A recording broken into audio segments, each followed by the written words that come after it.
Драги гледачи, наш гостин во ова издание на Инфорегион е Рубин Аризанковски, секретар на Сдруженијето Достоинствен работник од Прилеп, со кого што ќе поразговараме околу работниците и нивните права. Господин Аризанковски, добре дојдовте во ова издание на Инфорегион. Ви благодарам на поканата. Како што кажав, вашата организација го носи името Достоинствен работник. Колку работникот во Македонија има достоинствен живот и живее достоинствено? Благодарам на прашањето, мислам доста интересно.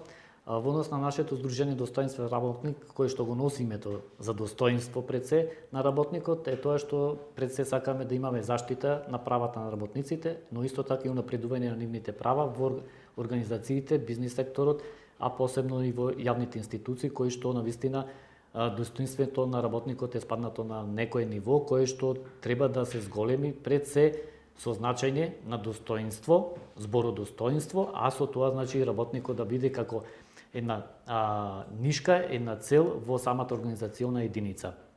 Сдруженијето Достоинствен работник во овие 5 години има реализирано доста иницијативи и проекти кои што ги вклучува работниците од секој сектор, независно тоа дали се домашните работници кои што секогаш се трудиме да бидат вклучени во институционалниот систем во Законот за работни односи и поточно во Законот за безбедност и здравје при работа. Нормално дека тука спаѓаат и работниците кои што се во неформалната економија, поточно работниците во културата, исто така спаѓаат тука и работниците кои што се од угостителството, земјоделскиот сектор. И нормално нешто кое што се јавува сега после пандемијата е тоа што имаме голем проблем кај работниците во текстилната индустрија.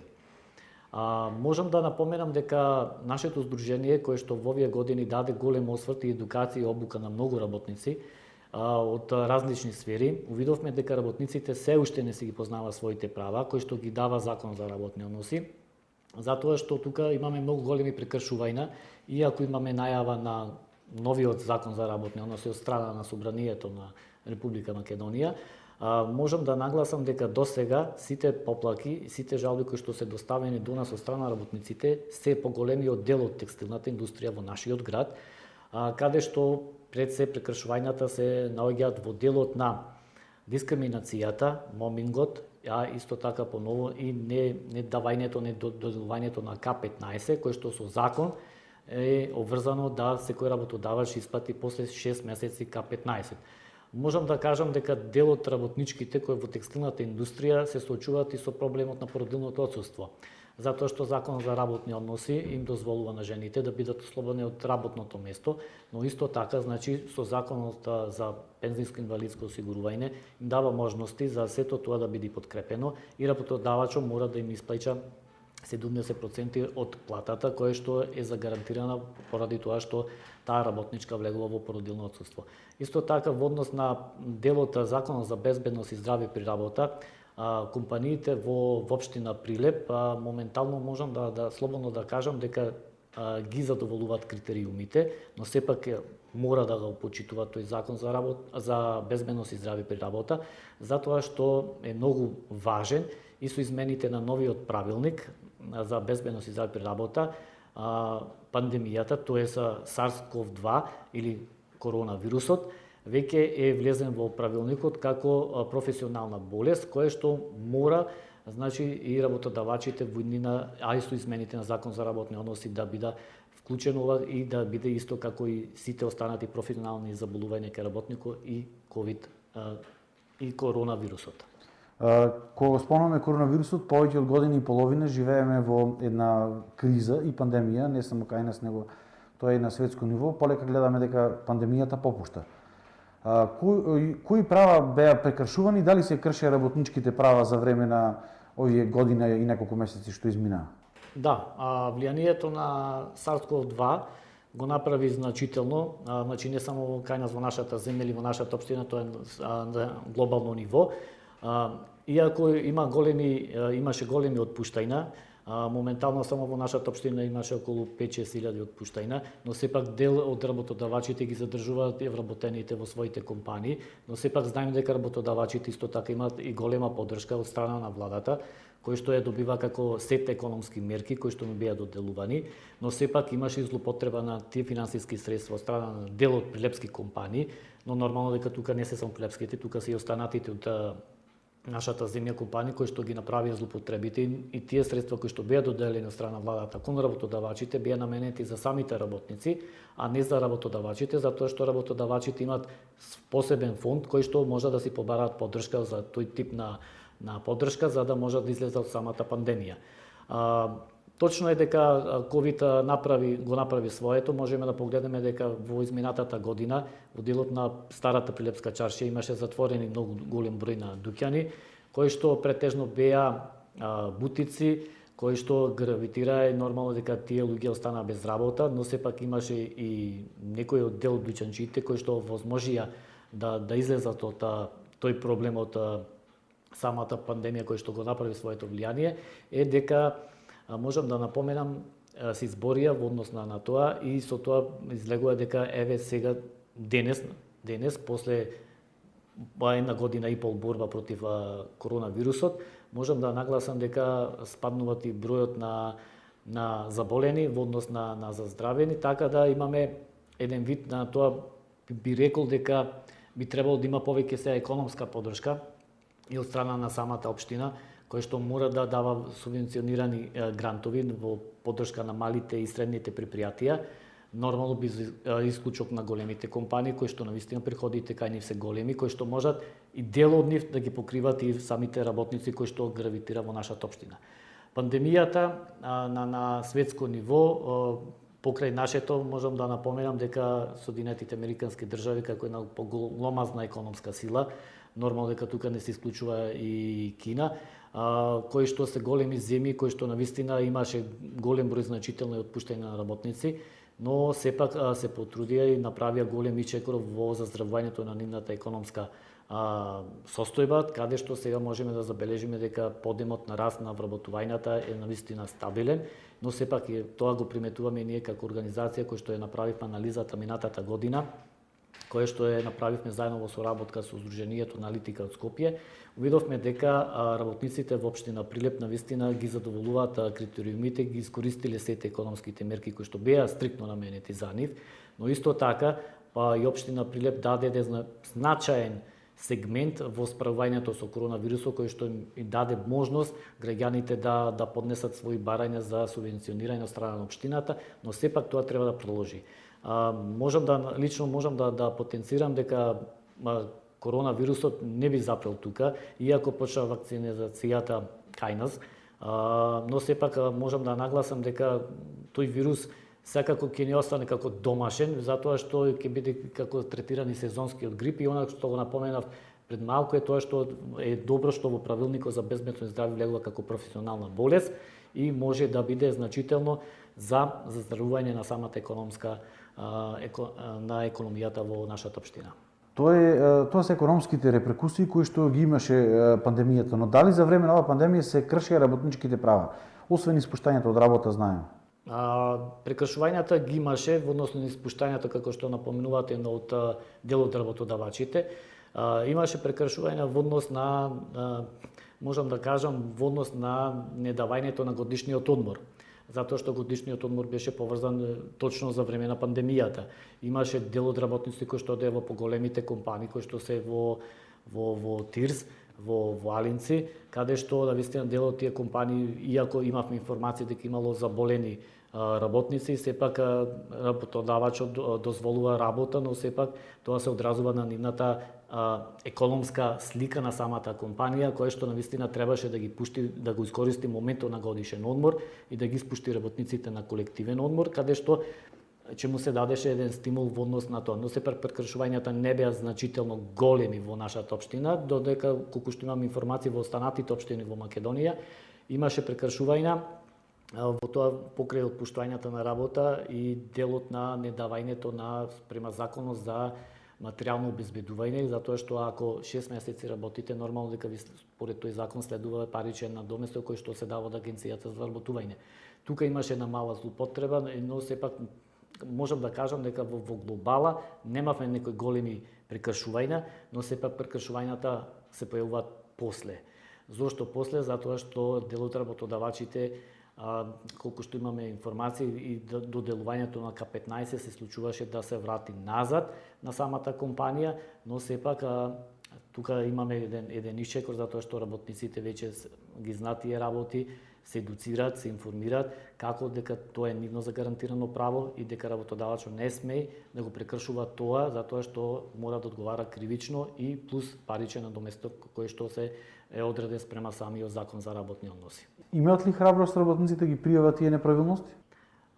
Дел од работниците има, посебно во секторот гостителство и во секторот земјоделие, а сепак во секторот текстилна индустрија навистина и да има не сакаат затоа што од тоа зависат и знаеме сите дека повеќе во овој сектор е од женската популација, но сепак да не правиме на позитивна дискриминација, навистина работат и мажи во тој сектор, но сепак може да се каже дека иако ние имавме информации дека како здружение кој што работевме и анализата која што покажа биотекстилната индустрија, но сепак потенцираме дека имаше и од гостителството и од земјоделскиот сектор, но исто така не треба да се прави еден искористување на трудот на самите работници, затоа што ако работниците 8 работни часа, дополнителните часови мора да бидат платени и не смеат да бидат предвидени како одмор. Часови за одмор, затоа што навистина закон за работни односи не го предвидува тоа. Премалку ги спомнавте домашните работници. Што со таа категорија на граѓани што нивната бројка не е за занемарување? Домашните работници во нашата општина ги има прилично и можам да напоменам дека ние претходно работевме еден проект за домашните работници, подобрување на нивните услови за работа. И од тука се гледа дека домашниот работник не е влезен во институционалниот систем, поточно во Законот за работни односи. Законот за работни односи мора да го дефинира домашниот работник, но иако имаме сега моментално информација дека со предлог на измените и дополнувањето на Законот за работни односи, домашниот работник влегува со посебна глава, каде што ќе го дефинира како работник, како и секој работник кој што е според класификацијата на дејности на работници.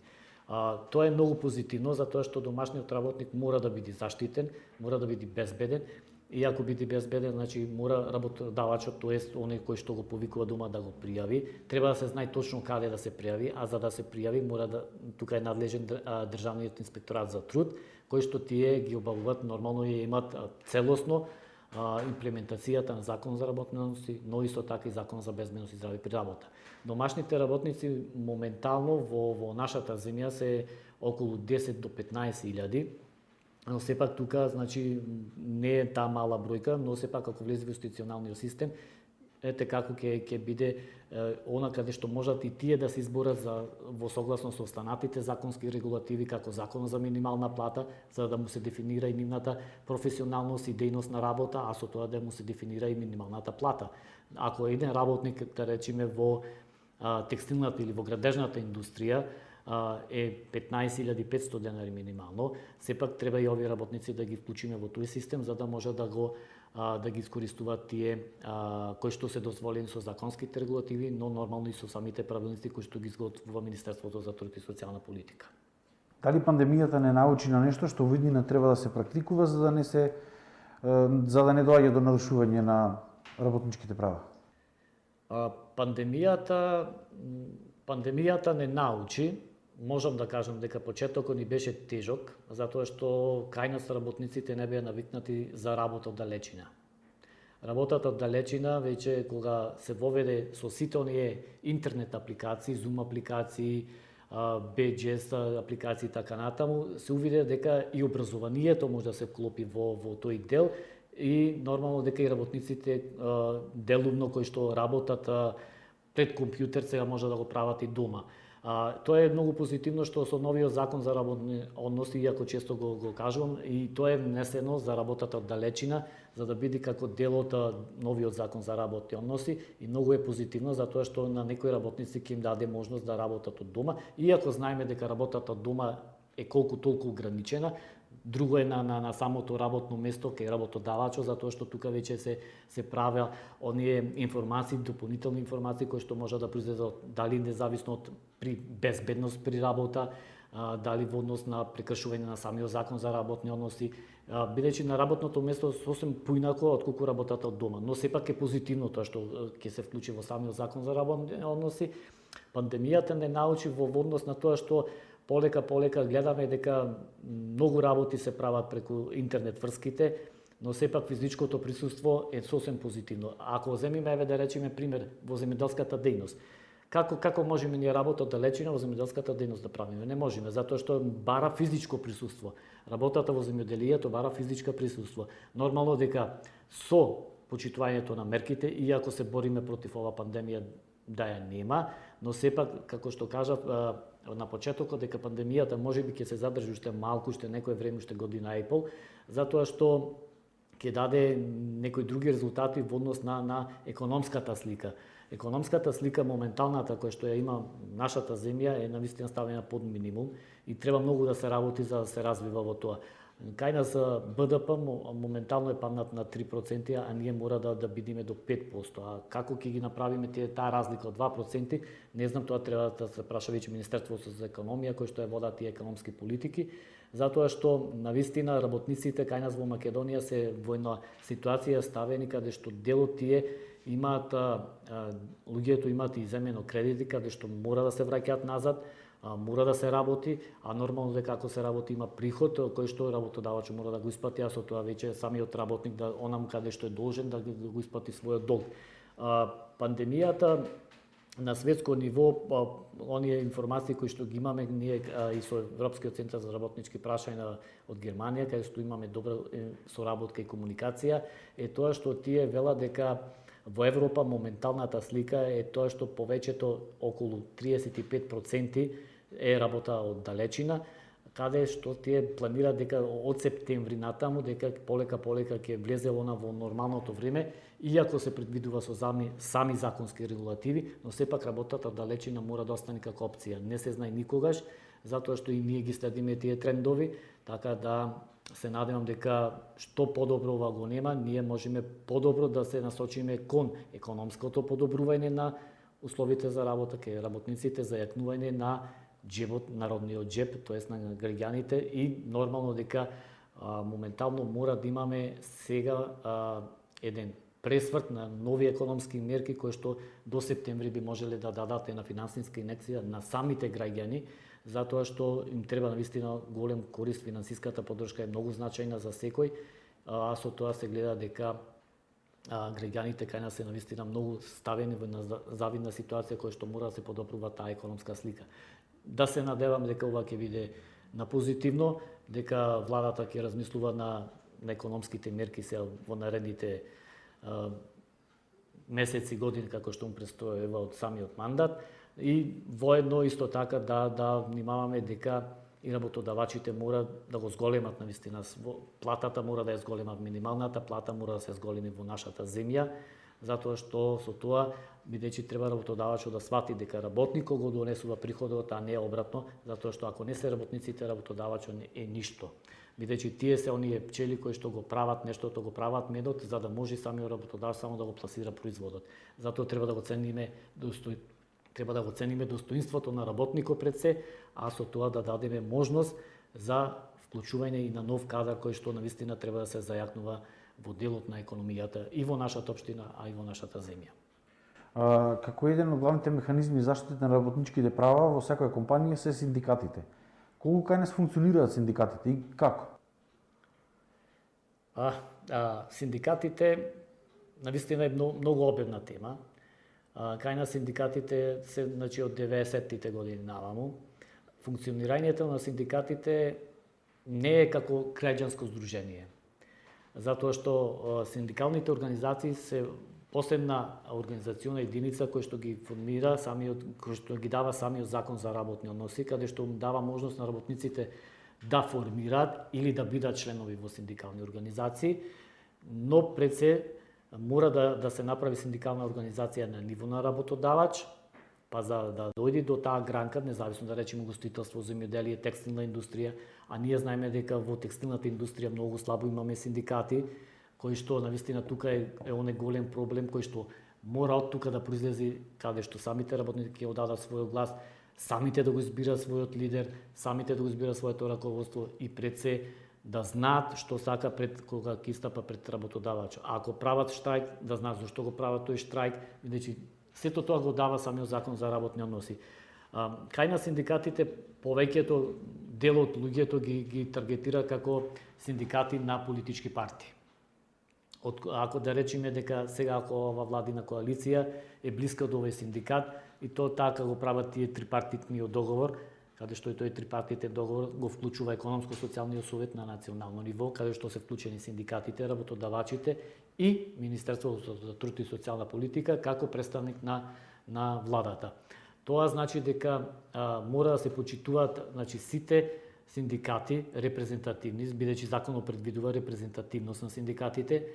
Во Македонија имаме репрезентативни синдикати, но имаме и независни синдикати кои што се борат за да бидат дел од репрезентативноста, за да земат своја позиција во економско-социјалниот совет на ниво на земја.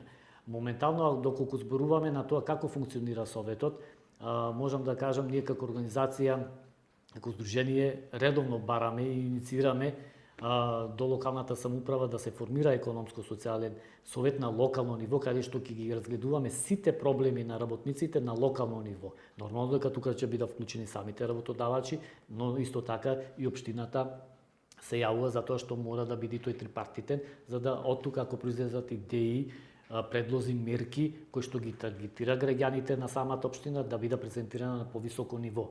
Општина Прилеп до сега нема формирано. Не знам која е причината, но сепак дали се плашат од работниците или дека е наклонета кон работодавачите повеќето кои што имат поддршката. Но сепак во нашата земја има формирано 10 економско-социјални совети на локално ниво, но исто така тие совети добиваат поддршка и од меѓународни организации. Најпред се најголема меѓународна организација е Меѓународната организација на трудот, која што имаме и ние канцеларија во рамките на Министерството кое што е во Скопје, кој што дава целосна поддршка на имплементација на активности, на идеи на економско и социјалните совети во локалните заедници. И ние како организација секогаш даваме поддршка на тоа да се формира во општина Прилеп. И кој е одговорот од општина Прилеп? Општина Прилеп одговорот секој пат е дека нема можност сега, бидејќи имаме формиран економски совет, овој совет не ни треба, а во ретето ние велиме нека има економски совет, можеме само да го додадиме социјалниот дел. А социјалниот дел е тоа што ги вклучува работниците. А тоа е многу битно. Сега се вклучени само собствениците, газдите на компаниите? Да, например, го имаме економскиот совет кај што се вклучени работодавачите и самата општина. Ама ако тргнеме во тоа колку седници има економскиот совет, како функционира економскиот совет и да направиме една анкета и анализа во нашата општина, ќе видиме дека тоа функционалноста на тој совет е еднакво на нула. Зошто? Затоа што вклучувањето на работодавачите во соработка со општината не ги дава мерките и заштитата на самите работници. Да, ако тргнеме дека советот дава моментално би реагирали, би рекле дека да, ние како општина даваме поддршка на граѓаните, ама да, вие давате поддршка на граѓаните, бидејќи тоа е со одлука на совет на општината. Ама економскиот дел каде е? Каде е работодавачите? Зошто тие не велат дека и ние во нашите компании ќе им дадеме на нашите работници плюс уштедна плата? Значи, зошто во тој дел не се реагира? Ако имаме таа соработка помеѓу економскиот совет, каде што се вклучуваат работодавачите и општината, значи тоаш тие мерки каде излегуваат, каде одат тие понатаму, дали се реализираат и како се реализираат и дали одат до вистинската адреса, а вистинската адреса е работникот и граѓаните. Ги спомнавме синдикатите тука, одредени компании мислам дека дури не ни дозволуваат синдикално организирање. Дали се уште е така? Да. Можам да директно да кажам дека текстилната индустрија не дозволува. Дали со тоа го крши законот во Македонија? Го кршат законот, ама тие ќе се вадат дека ние имаме формирано работнички совет во нашата компанија. Добро, во ред. Ама работнички совет и синдикална организација не е исто. Работнички совет може само да се делува во компанијата, ама синдикалната организација делува и на сосем поинаков начин. Зошто државата со години молчи? Значи овој проблем не е од вчера. Точно, не е од вчера овој проблем и треба државата, Министерството за труд и социјална политика да направи еден вистински регистар на синдикални организации, да се вида каде, во кои дејности имаме синдикални организации, како тие функционираат и за кого функционираат, ама пред се акцентот да остава на текстилната индустрија. Затоа што текстилот е многу битен сегмент во градењето на економијата во нашата земја. Странските инвестиции, таму мислам дека нема синдикални организации. Во странските инвестиции малце е тешко. Ние како здружение имавме контакти со дел, можам да не ги спомнувам имињата, кои што се гравитира во нашата општина. Имаме правено консултации, соработка во однос на формирање на синдикална организација. Сепак тие се плашат, а нема потреба да се плашат, но сепак знаеме дека се плашат, затоа што синдикатот мора да ги штити работничките права, не може да ги штити правата на работодавачите. Правата на работодавачите се имаат посебни организации кои што и тие се во согласно со закон за работни односи. Ама работниците мора да се штитат во синдикални организации. Мора да се инициира колективната свест кај работниците мора да биде на едно големо ниво. Зошто? Затоа што за нив се работи. Се работи за нивна имнина. Ако нивните права се прекршени, тоа се прекршуваат и други права кои што произлегуваат од самите законски регулативи. Колку државата го штити работникот кај нас? Државата моментално, бидејќи имаме ние државен инспекторат за труд, тие навистина својата улога ја играат по пријава на преставки, по пријави на барање на организации или на работници, но сепак мора да се работи државниот инспекторат за труд, мора да му се зголеми прво бројот на инспектори. Бројот на инспектори во тој државен инспекторат за труд е многу мал. Треба му се зголеми. Треба државата да дозволи да се зголеми тој бројот на инспектори, за да може да си ја работа својата професионална работа. Инспекторите кои што се поделени во области на безбедност и здравје при работа и закон за работни односи, значи така се поделени во група, секој инспектор си ја знае својата работа. Кога ние како организација доставиме барање за одредено прекршено работничко право во согласно со законска регулатива, инспекторот излегува на увид. Значи без нас нормално. Од затоа му ингеренциите му се поголеми нему. И доколку појде во компанијата, и ако во таа компанија кај што е пријавена пријавата, нема синдикална организација, бидејќи самиот инспектор има право да разговара со синдикатот во компанијата, па потоа да разговара во наредно ниво, тој со работодавач. Ама повеќето компании, инспекторите директно разговараат со самите работодавачи. Ние имаме тука проблем. Го немаме она средината. Средината е синдикалната организација. Не може работничкиот совет, кој што иако е во согласно со закон за работни односи, да ја превземе улогата на синдикална организација. Тоа не може. Затоа што ние како организација, кога направивме една, како да кажам, увид на една текстилна компанија значајна во нашата општина, со представник од холандски синдикат, и кога му се кажа пред тој представник дека во нивната компанија има работнички совет, тој убаво кажа, работничкиот совет може би да го имате, ама синдикатот е поголемо нешто од самиот работнички совет. Зошто таква повластена релација има, односно, се повластени од страна на државата работодавачите?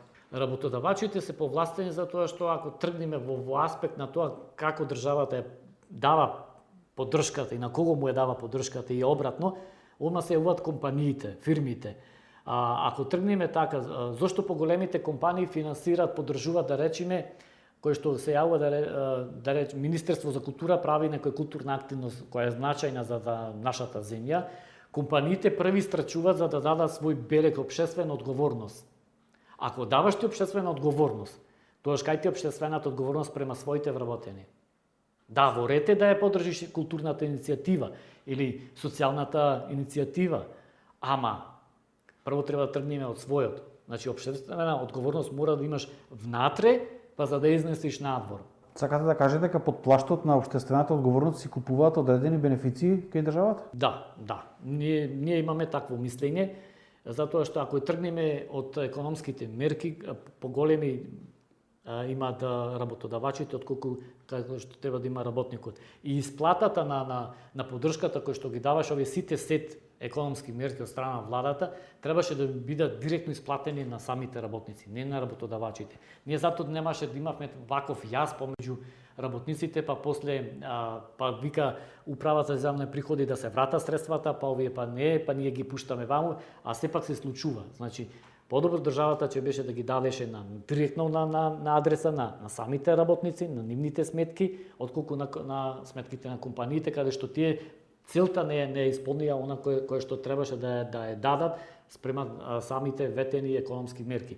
А економските мерки кои што беа донесени од страна владата, навистина беа директно вклучени кон граѓаните и кон работниците, но сепак навистина мораше тука да се внимава во однос на самата злоупотреба на компаниите кои што се јавуваше во нашата земја. Значи, не беа мали, не беа десетина, па да речеме за тие 10, тука навистина имаше прилична бројка која што управата за јавни приходи ги објави, па потоа медиумите ги кажаа кои се што се, па едно време се повлекува, но сепак мора транспарентно да се работи, затоа што средствата кои што ги дава државата се од џебот на граѓаните.